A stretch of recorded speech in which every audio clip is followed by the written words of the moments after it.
Yeah, that's fine. Okay, great. All right, good morning, everyone. I'm Stephen D. LaRoche. I'm the Special Code Enforcement Magistrate for the City of Daytona Beach Shores, and these are our code enforcement hearings. The way the hearings are conducted is the city has the burden of proof. They go first.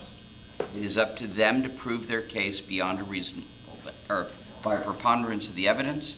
What will happen is they may testify, they may call witnesses, they may call or bring up evidence such as documents or photographs.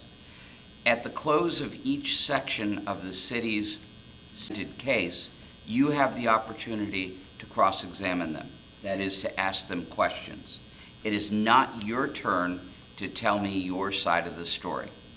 When the city has exhausted all of their witnesses, then it is your turn. You can testify yourself, you can call witnesses, you can show me photographs, you can show me documents, whatever it is that you need to rebut the city's case, and then I will make my decision. The way that I conduct business is we go by the docket. However, if there is not a party here for their case, I will skip it and take the ones where people didn't show up last and pay attention to the people that are here first. Okay. Well, you have a special treat this morning because of a glitch last month. We didn't approve the minutes. So now we have 2 sets of minutes to approve. Usually we have 1. So contain your enthusiasm. I know nobody here has written them or read them, and other than the city staff and myself, nobody else was here, so they don't know if they're correct.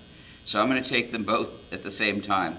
The March minutes and the April minutes, does anybody have good cause as to why they should not be approved? Hearing silence, we will approve the minutes and move forward. The first case on the docket is property owner 2120 South Atlantic Avenue, LLC.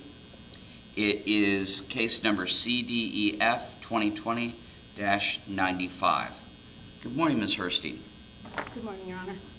Okay. I'm not sure. And Mr. Storch, you're here on behalf of the property owner? I am. Okay. I said that you were first on the docket, but you kind of jumped the gun. The city has to go first. Oh, I understand. I have talked to in advance, and I've seen the code enforcement documents that have been presented, and we would stipulate to those. Okay, thank you. So they'll be stipulated into evidence. And anything that the city presents, they give to me in this binder about 5 hours before this hearing, and I read it all. No, they give it to me about 24 hours before the hearing, and I have read everything, but I cannot consider it unless it's in evidence. It would be a very long procedure if we put it into evidence first. And the first case, I think, let's see, is 99 pages. So for me to sit here while you stare at me and read 99 pages is not a good use of anybody's time. So it's pre-read, but I'm more than capable of discounting it if it's not in evidence. And Your Honor, I should point out that, again, we trust the city's work on this. We have no objection whatsoever, and this saves about 45 minutes. Okay. All right, great. Ms. Herstein, good morning. Good morning. Would you please raise your right hand? Do you solemnly swear to tell the truth, the whole truth, and nothing but the truth, so help you God? I do. Okay. Please proceed. I would like to, just to completely clarify, because the packet ended up being, with the pictures added, and the further explanation ended up being over 120 pages. So I would Okay. like to ask that each of the documents included in this PowerPoint file, whether presented during the hearing or not by the city for this case, be accepted as evidence, most of which have been provided to His Honor, and all of which have been provided to the respondent's rep. Okay. Mr. Storch, still no objection?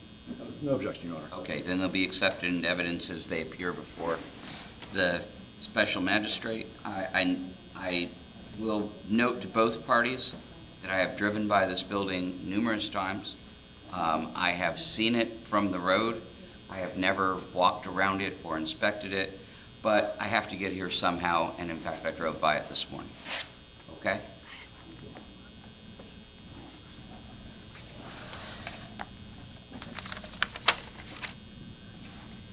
Your Honor, this is a second compliance hearing for a property found in violation on April 21st. April of 2021. The initial hearing included 20 violations.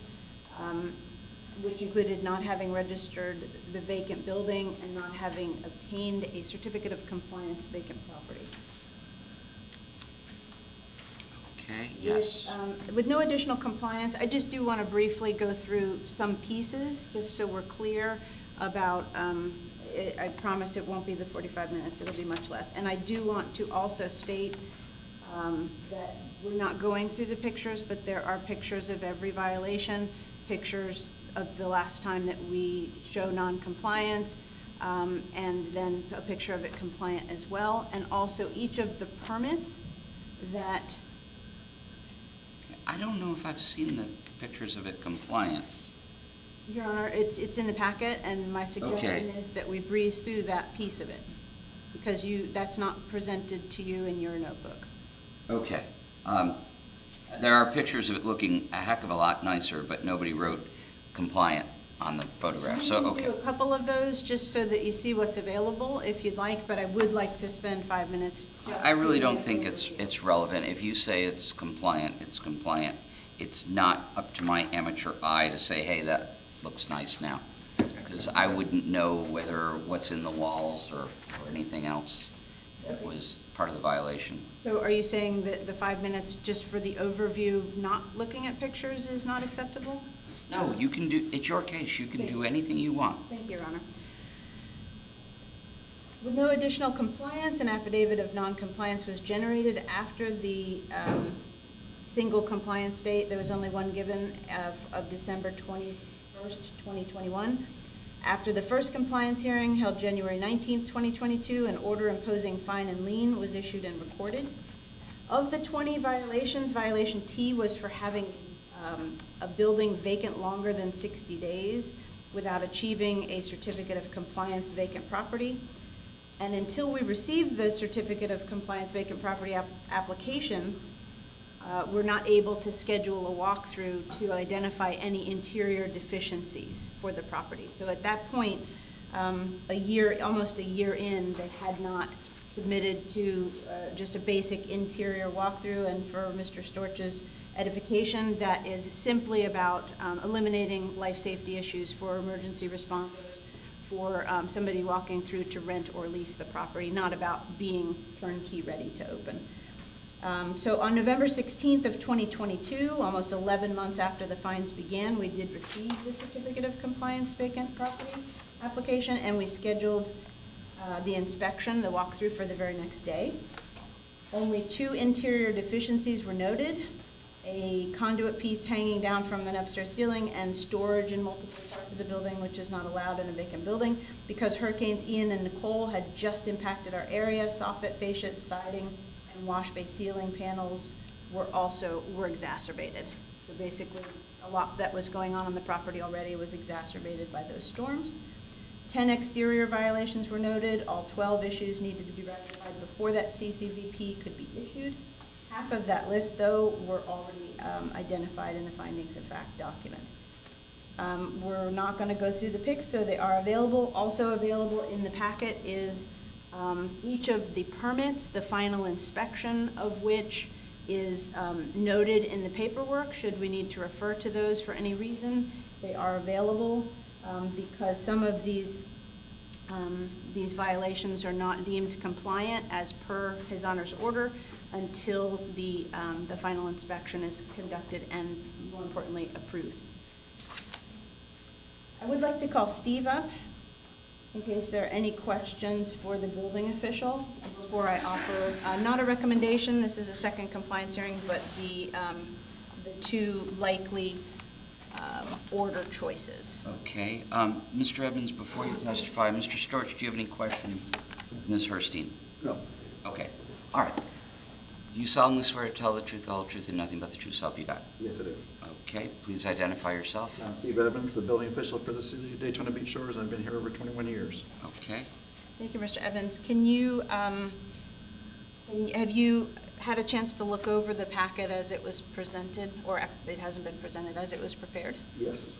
Do you have any changes to suggest or identify that are necessary with regard to any of the facts of the case as they're presented in this packet? No, not at this time. And does that include any forms that you may have generated that are included in the packet? Yes. And is there anything that you'd like to add to help the magistrate make a determination today about the fines? No, not at this time. Okay, thank you. Mr. Storch, do you have any question? All right, Mr. Evans? Just quickly for the record, the building is totally in compliance at this point, right? With the code enforcement violations, and that's it. Right.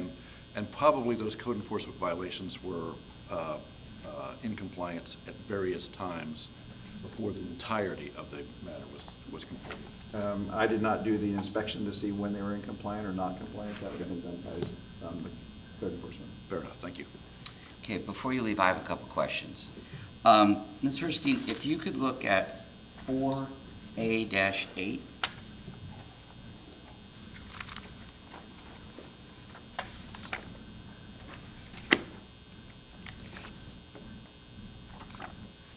If I could, there's a question. Yes, Your Honor. Okay. August 9th, the second from the bottom, 2023, received a call from Tyler Banks, blah, blah, blah. And then the next entry is November 17, 2023. What triggered the reinspection in November? So there are 13 different sets of reinspection forms in this packet. We reinspect at different times.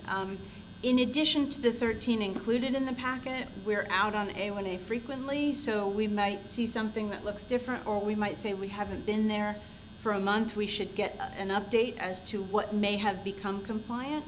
There was not a lot of communication happening from the property owner, so we didn't want to miss compliance as it might have been happening. Of those 13, sometimes it was because of a phone call. Okay. Somebody might have said, would you tell me what my list looks like? I think I've knocked out 3 more violations and am in compliance in 3 additional ways. Other times it's strictly because there hasn't been an update for a substantial period of time, and it's important for the record that we have where do things stand now. And sometimes it's only pictures, but I included 13 of the actual documented.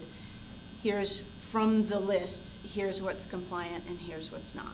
Okay, because you have an extremely detailed record of interactions with the property owner.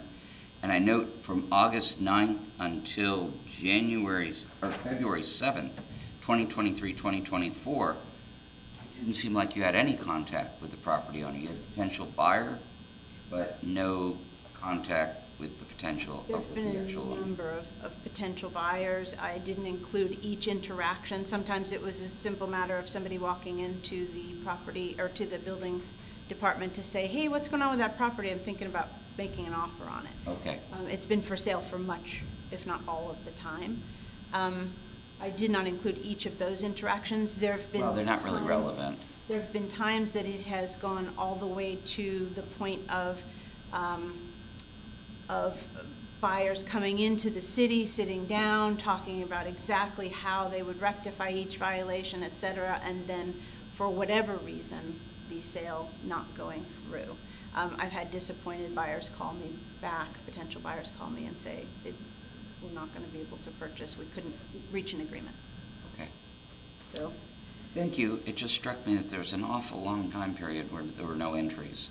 And you had the one inspection, but it didn't seem like there was your usual, somebody's called and said, hey, can you look at this? there have been Okay. long periods of time where I've only spoken with potential buyers and not the property owner or the property owner rep. It seems to go in stops and starts. Okay, thank you. Mr. Storch, any questions based upon mine? I don't think so, thank you. Okay, thank you. All right.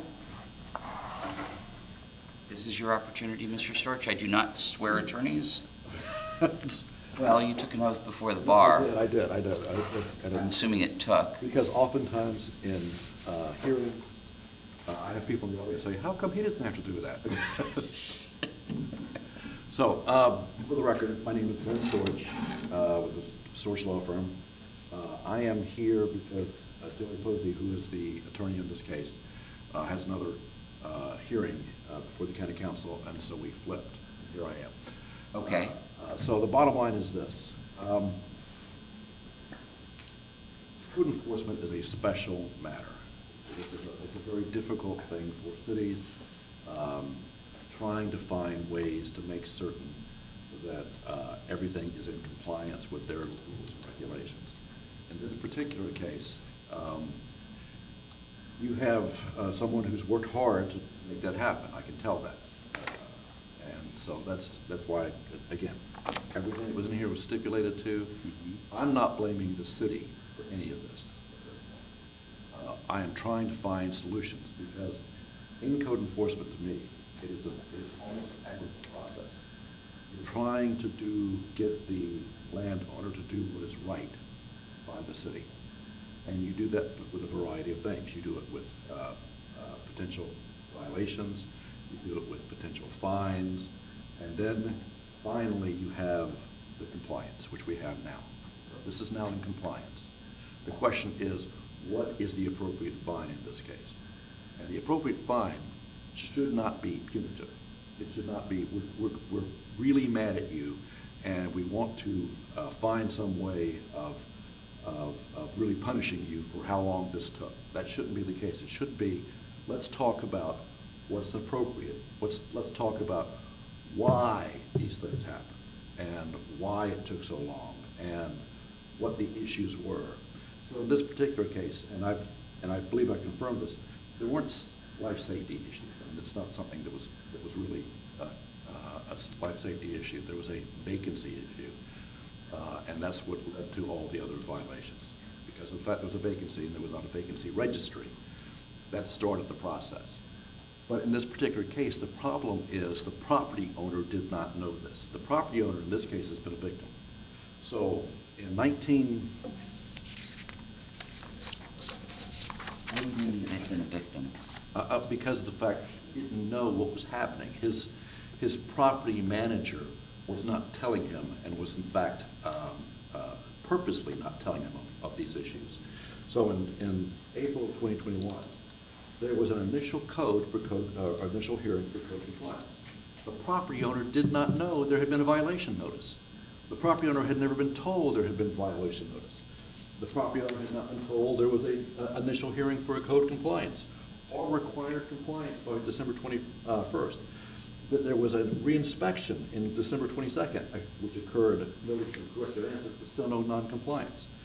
In January 21st of 22, there was an order imposing fines.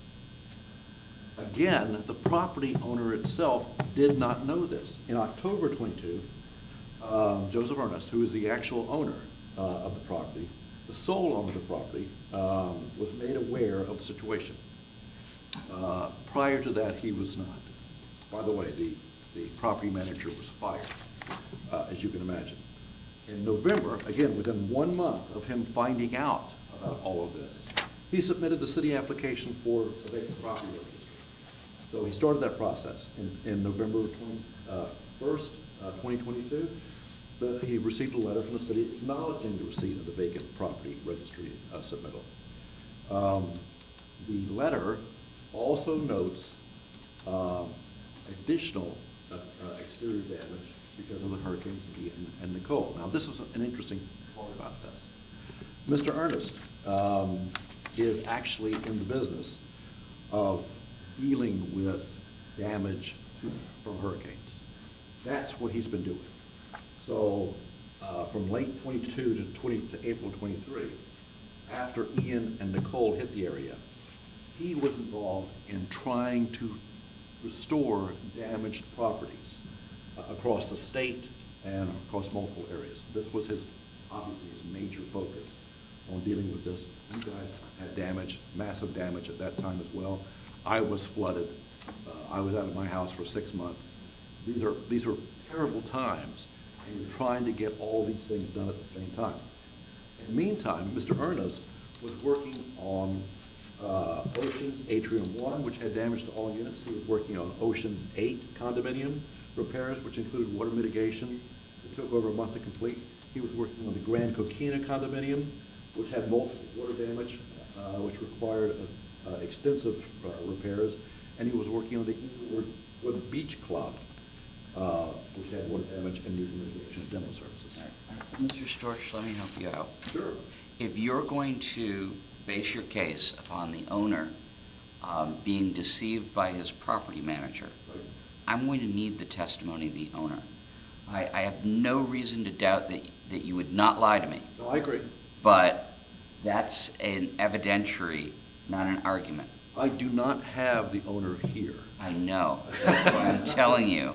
Rather than saying, thank you for your time, Right. you please tender $297,000. Right. If you would like to make a motion for a continuance so that you can bring the owner before me to testify, I'll give you one chance. I appreciate that, because I think that's very important, and I think you have to have that evidence in order to So, actually justify that. what would you like to do? I'd like to make a motion to continue.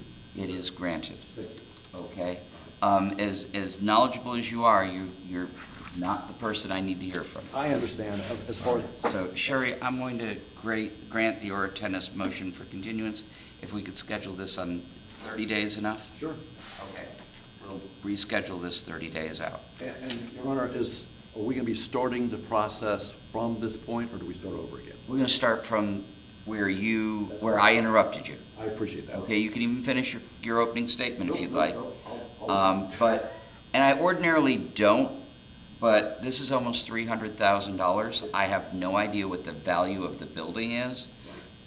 It's probably a large percentage, and when we're dealing with this much money out of an abundance of caution, I want to give everybody the absolute benefit of the doubt. I think it's absolutely important for him to be sworn in and testify. Ms. Herstein? would. I didn't even ask your opinion, I apologize. I would like to request two things, Your Honor. I would like the opportunity to, if we're going to continue, I would like, oh, sorry, Gary. I would like the opportunity to Supplement? present some, Okay. absolutely supplement the file, and the possibility of presenting some of the evidence Of for, course. before His Honor. And I have no objection to that, Your Honor. I would also like to request that the continuance be to the date certain of June 19th, which is the next regularly scheduled code enforcement hearing. Right. I would also like to request that the minimum continuation costs of $79.69 are paid for the continuance for making the copies again, for the time, et cetera, Yes, for hard costs. Mr. Storch, there's $234.62 outstanding, and she's asking for another 70 plus, which I'm inclined to give her. I have no objection. But I'm sure you're familiar with the expression clean hands. Yes. I'd love to see some clean hands in front of me by having the administrative costs paid before we start again. I can give you a credit card today, if that would be helpful. I don't think she has one of those swipe machines. Right. Okay? But I'll make sure of that. We'll see you in a month. Thank you very much. Thank you. That's June 19th? 19th at 9 a.m. Thank you very much. You're welcome. Okay. All right, well, now the rest of you have seen a little bit of how this is done. Next case is property owner 3159 South Atlantic Avenue, LLC. The case is SCDEF 2023-45. Is there someone here from 3159 South Atlantic, LLC? Yes, Your Honor. All right, would you mind having a seat in the front row? And what is your name, sir? Edwin Peck. Edwin Peck. Peck or Peck? He's involved. Is in Peck's Plaza? As involved. Oh, okay. Exactly, isn't that? All right. Your Honor, I'd like to ask that each of the documents included in this PowerPoint file, whether presented during the hearing or not, by the city for this case, be accepted as evidence, most of which have been provided to the special magistrate, and all of which have been provided to the respondent's rep, Mr. Peck. Okay, yes, this was delivered to my office yesterday. I've had an opportunity to review it. The only reason I'm saying that is because it was not included in the original binder. I don't know if the original binder goes on public display or whatever happens with it. So to keep a record clean, yes, I have reviewed it. Mr. Peck, do you have any objection to anything in the packet being received into evidence? No, I don't, sorry. Okay. All right. Ms. Herstein, you've been previously sworn. I've had an opportunity to read this, and I've looked at the pictures, and I even Googled this because it was an address that I was not familiar with, and I had a look at it on Google Earth. Okay? I know Google Earth is not in the evidence, but I like to tell everybody what I've done. Thank you, Your Honor. This is a first compliance hearing for 4 violations pertaining to rectifying the seawall damage and erosion caused by the late 2022 hurricanes. Though vacant land, the exposed sand previously protected by the seawall at this property continued to be eroded by high tides and rainfall. And notice of violation was sent in late 2023, which led to a March 2024 initial hearing, at which time the property owner was given until April 30th, 2024 to protect the property with large purpose-made sandbags, and until January 21st, 2025 to bring the property into compliance, including backfilling behind the new seawall, providing final engineering to the city, and obtaining final inspection for the seawall permit. The first compliance date was complied with, and as protective sandbags were placed. The property was inspected 2 days after the second ordered compliance date, and though site work and some staging of materials had begun, compliance had not been achieved. April reinspection showed significant progress on the seawall construction, and we are hopeful that compliance is around the corner, at which time the property owner will be scheduled a second compliance hearing to consider accrued fines, for you to consider the accrued fines. I would Okay. like to briefly show you pictures of the 4 violations Please. and offer a recommendation. Those were the sandbags that were placed. Those are sandbags. They're not trap bags, they're different. Oh, okay, yeah, I'm brands. used to the bag is trap a bags. brand, and this, so that, like Kleenex, and these are puffs or something, but these are a different form of purpose-made sandbag, large sandbags. Okay. Okay, and they were installed, this was taken shortly after the first ordered compliance date. Violation A, unprotected property creates an attractive nuisance which is open to trespass from the beach and used to access the beach.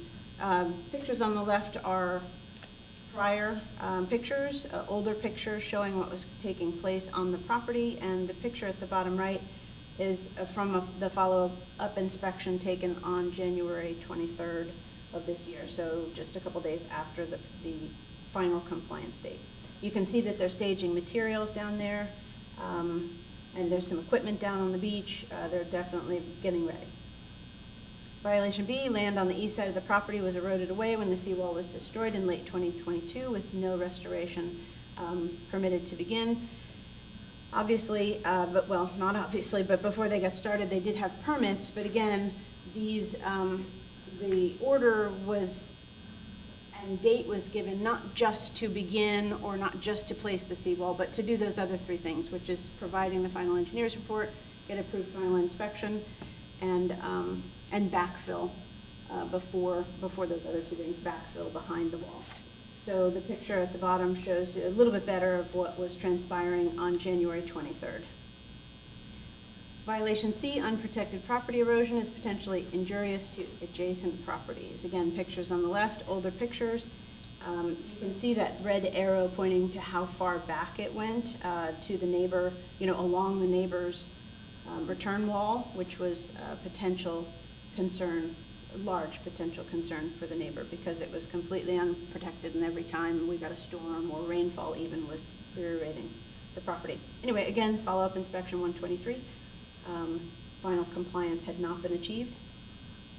Violation D, seawall was destroyed in late 2022, no restoration permitted or begun. Pictures at the top from previous times that it was taken, another picture of them working on it. This was a picture, it's kind of mashed together because the tide was coming in, but this was, and I didn't want to get wet. Where's your drone? Well, long story there. Recent pictures of the project. This was taken about a month ago, April 16th. You can see that seawall is being constructed. It's not complete at that time, and we still are not compliant as of right now, today. But again, this is about whether or not compliance was achieved by that January date, and I think that you can see that compliance was not achieved at that time. Right, but it is encouraging to see that they've made quite a bit of progress. Absolutely, encouraging to the city as well. Recommendation, we're requesting an order number 11, an order imposing fine and lien, that you find that the property was not compliant by that January 20th, 2025 date, and that you impose additional administrative fees in the amount of $92.43 against the respondent. I will say that there was a Scrivener's error on the affidavit of non-compliance that has been adjusted. It was pretty blatant in that one statement was that I had re-inspected January of 2022. I did issue and provide to the respondent's counsel an amended affidavit which shows the same date, which was the January 23rd date that you saw those pictures taken on, and that was done last week or earlier this week. Okay. Yeah, I did notice that.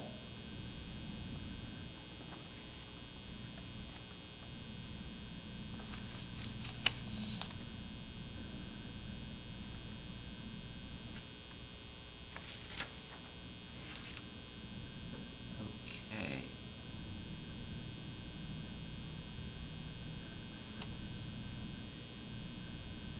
All right, I was rereading the proposed order. Mr. Peck, do you have any questions of Ms. Herstein? No, Your Honor. Okay. Ms. Herstein, do you have anything else you'd like to present? Not at this time. All right, Mr. Peck, would you please raise your right hand? I'm assuming you want to tell me something. Do you solemnly swear to tell the truth, the whole truth, and nothing but the truth, so help you God? I do. Okay, what would you like to say? Excuse me. I'm Edwin Peck. I am the contractor on the project. This is a brand-new, totally different type of technology as seawalls go. Oh. Excuse me. Joke up here. And with that said, there are hiccups and so forth that happen with new technology. In this particular case, material, getting the material manufactured and getting it delivered created problems, which we will go into later. Okay, what are you making it out of? Just curious. I'm sorry. It's the seawalls you're seeing today are a metal or a composite that's being driven in the ground, or it's a concrete panel that's being driven in the ground. This is a plastic type tube that goes into the ground that sucks out all the dirt and fill and so forth and reuses the earth that is sucked out as opposed to driving it in. Then it is filled with concrete, and it's kind of like Legos where they fit together. If down the road they want to raise the height of the seawall, they take the cap off and they can raise the height of the seawall. It's using rebar, just like your standard concrete type panels being driven in the ground.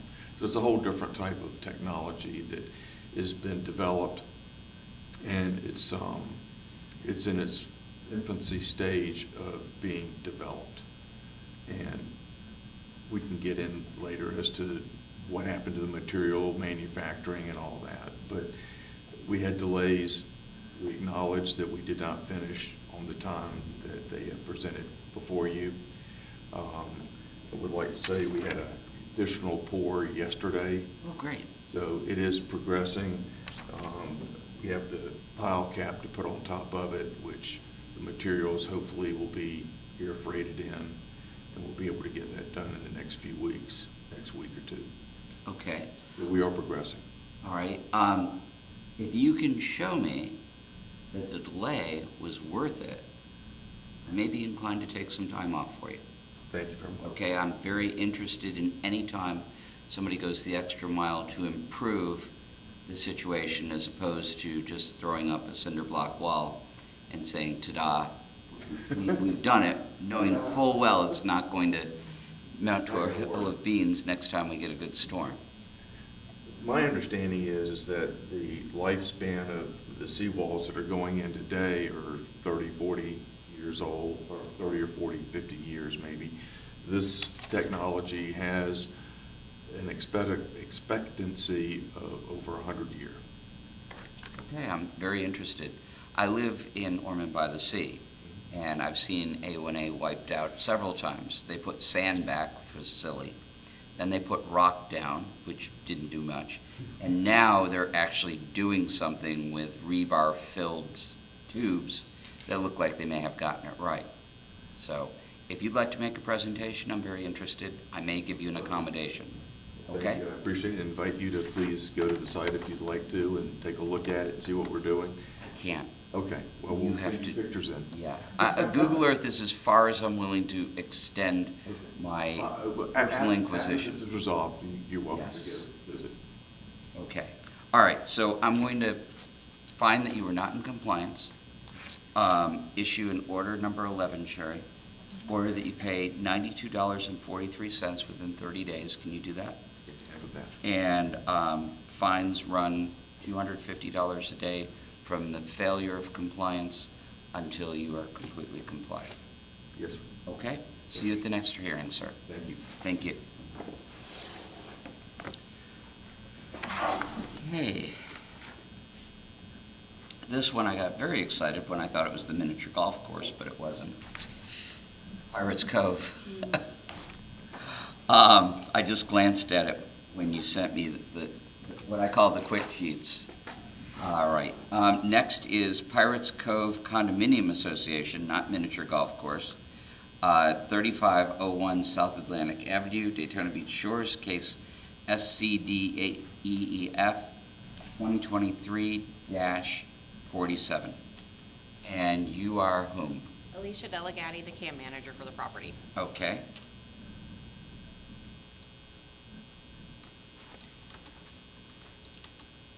All right, most of the time people sit over there. I don't care if you sit over there. Can you hear me is all I need to know. Yes. Okay, great. All right, Ms. Herstein, you may proceed. Thank you, Your Honor. I'd like to ask that each of the documents included in this PowerPoint file, whether presented during the hearing or not, by the city for this case, be accepted as evidence, most of which have been provided to the special magistrate and all of which have been provided to the respondent's rep. Okay. Ma'am, did you receive a copy of the packet? It looks like that's what's in your hand. Yes. All right, do you have a legal objection as to why it should not be received into evidence? No. All right, then it'll be received into evidence.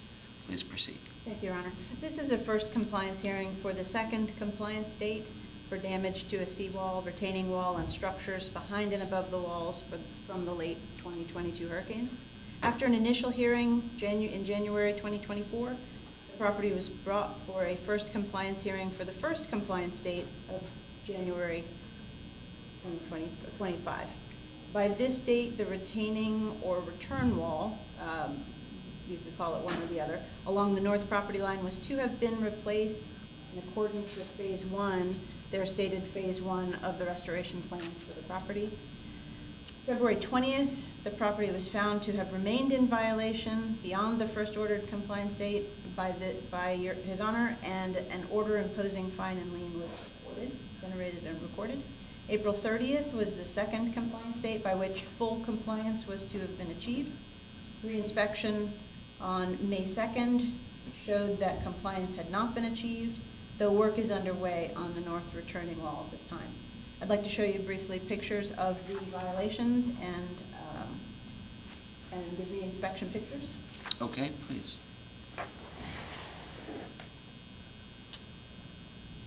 It's an overall picture from different angles of the property.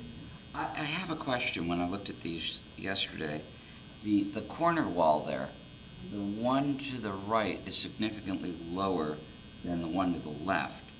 Was that partially demolished, or did that fall down? How is it that we have a wall with different heights as part of its composition? And that's probably a great question for the building official to answer, but I will tell you that some of this is during some or just after some small amounts of demolition were done. And also return walls can be, and probably the one that's going in now can be constructed at different heights to the seawall on the other property face. You can also see that there are different components of these walls. There's the seawall itself at the bottom, and then an end cap that looks like it was poured, or maybe a whale beam, and Steve's probably saying, please just wait for me to come up there. So I will do that, and he can explain it better to you. Okay, thank you.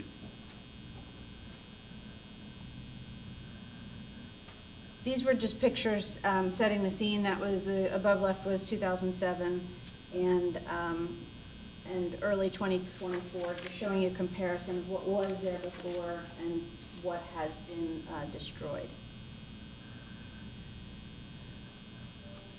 Violations A, D, and H, the pictures are all on the same slides for these, but I do have a couple of different slides.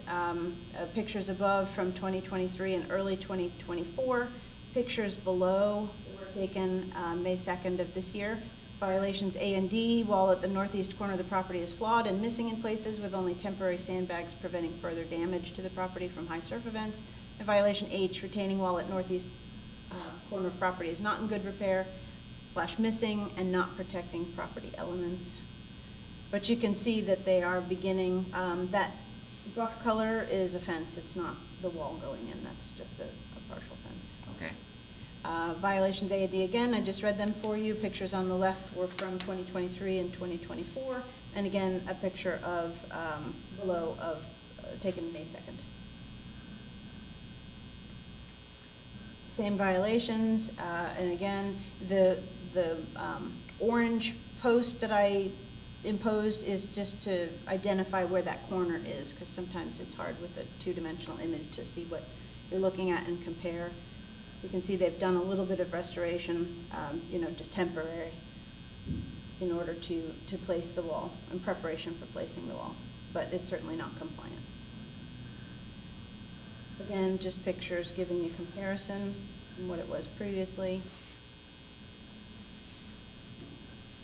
And another picture at the bottom demonstrating the way it looked last week, 2 weeks ago.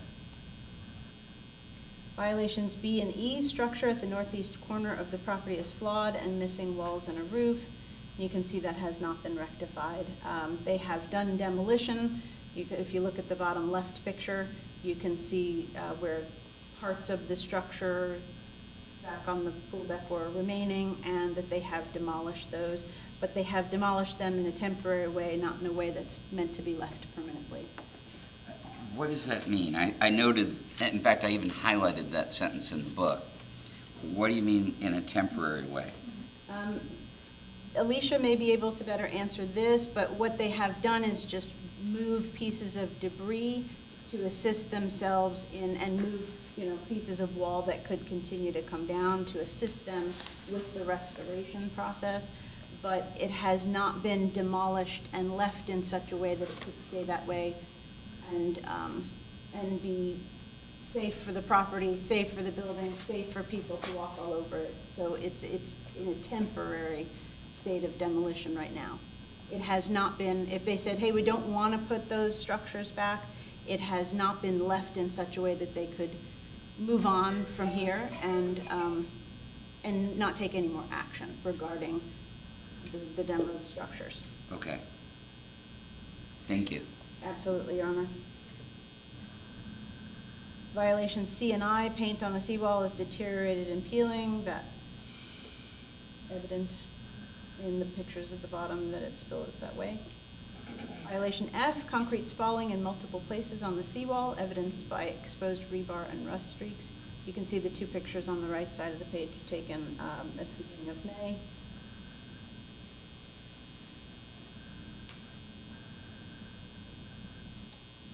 I would like to call the building official. Okay, before we do that, ma'am, do you have any questions for Ms. Herstein? No, I talk to her on a regular basis. Okay. Steve and everything. All right.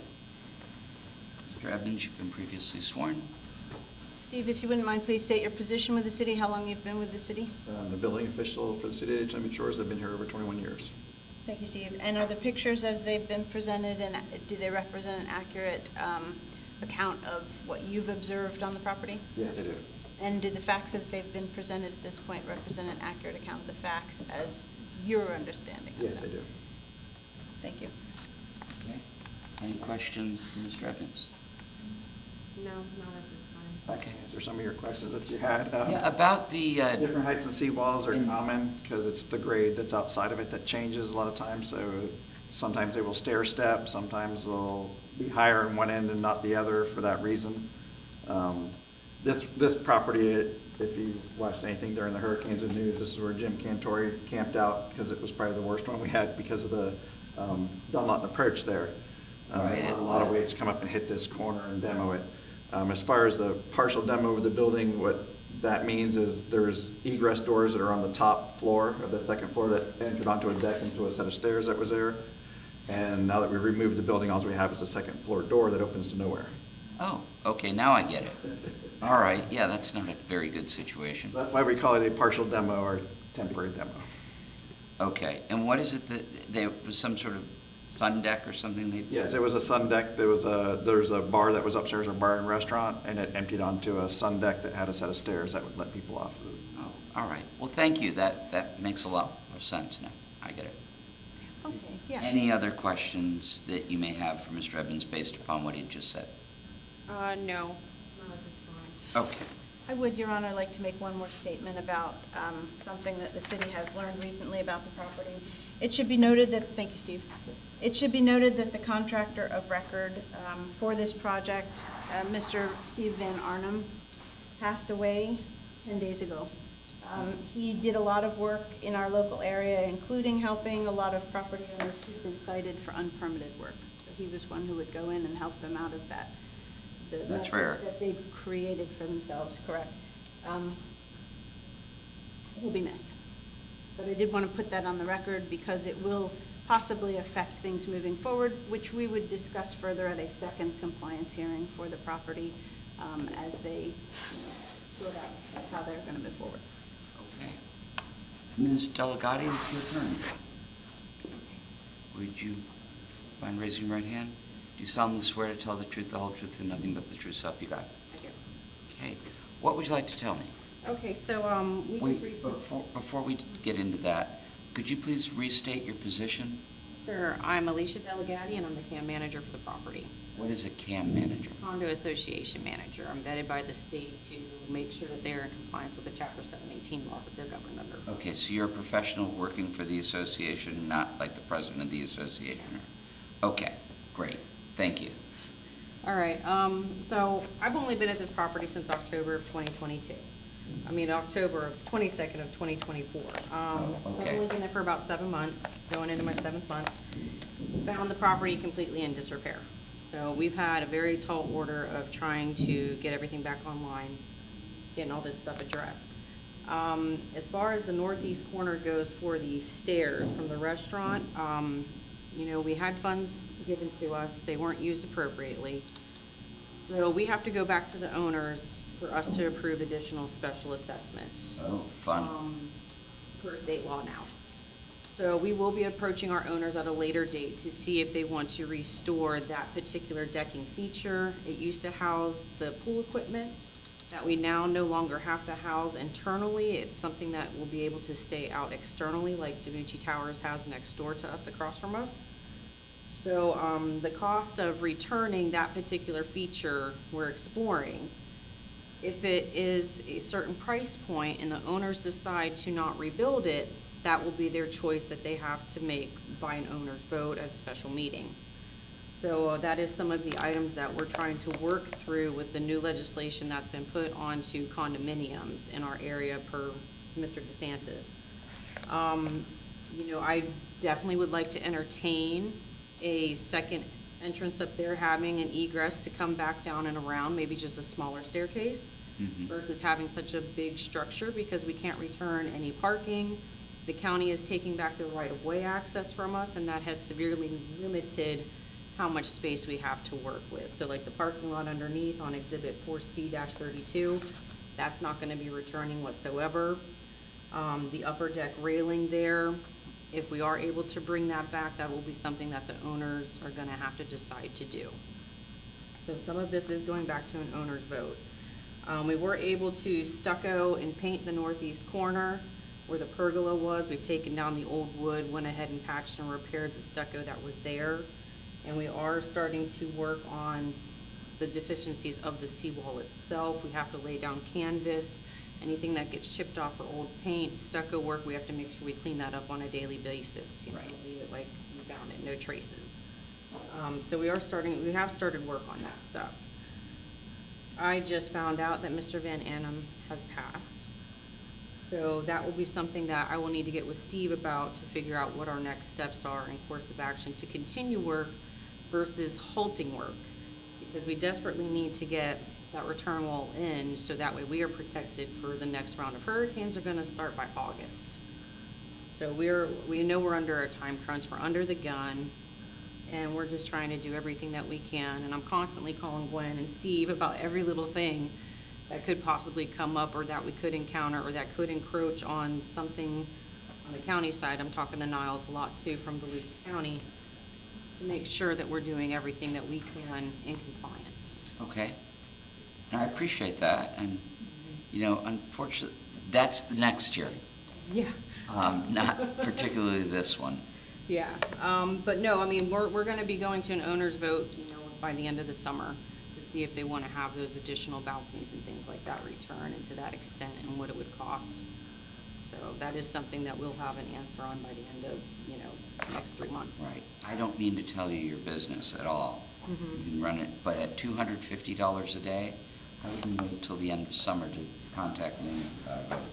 Oh, no, we're doing it soon. Okay, Yeah. all right. I'm just saying by the end, you know, before August, we'll have an answer on it. Okay, great. Yeah, we know that the building is in dire straits. Their funding is not where it needs to be, so now with new regulation, it just changes how we operate a few things. Is this a hotel that was converted into a condominium? That is correct, yes. We Okay. consider it a condo hotel. Okay. Anything else? I mean, that's it for right now. Now that I've, you know, learned that Mr. Van Eerman has passed, it creates another hurdle that we just have to work through and hopefully not stall any progress. I get it. I get it. And I'm sorry for his passing. I was familiar with who he was and what he'd done for a bunch of residents. Okay, Ms. Herstein, any questions? Yes, Your Honor. Thank you. Ms. Alicia, are you, as you go forward, deciding the items that you're going to replace and the items that you're not going to replace, are you aware that either way, signed and sealed engineering and permits will be needed Oh, of to course. either restore them or to Yeah. properly abandon them? Yes, I just wanted to make sure that was on the we're working record. with engineers. I mean, we have Keystone Engineering who's doing our concrete restoration. We are in talks with them to explore these options and ideas, so that way we do everything by the book. Thank you, Alicia. And that compliance will be dependent upon completing, no matter which pathway you take, on completing that work too. But that would all be, again, discussed at a second compliance hearing. Yeah. Okay, thank you. Nothing All right, further. thank you. Anything additional based upon our questions? No, that's it for right now. Okay, I'm going to find that you're not in compliance. Issue an order 11, $250 a day will accrue, $92.43 in administrative fees. Can you pay that within 30 days? All right. See you next time. Thank you for Yep. coming today. All right, well, hopefully we'll have better pictures of completion next time. Okay, that would be great. All right, anything else that we have not taken care of? I don't see anything. All right, so the next code enforcement hearing is June 19th at 9 a.m., then July 17th at 9 a.m., and then hopefully August 14th and not the 21st at 9 a.m. I've expressed my preference, but Your Honor, and I apologize, I had an inkling that there was discussion but couldn't find that particular note, so that's why I put both dates on there. Thank you for confirming that it's August 14th. oh, excellent. I appreciate you accommodating me. Thank you. All right. Well, we are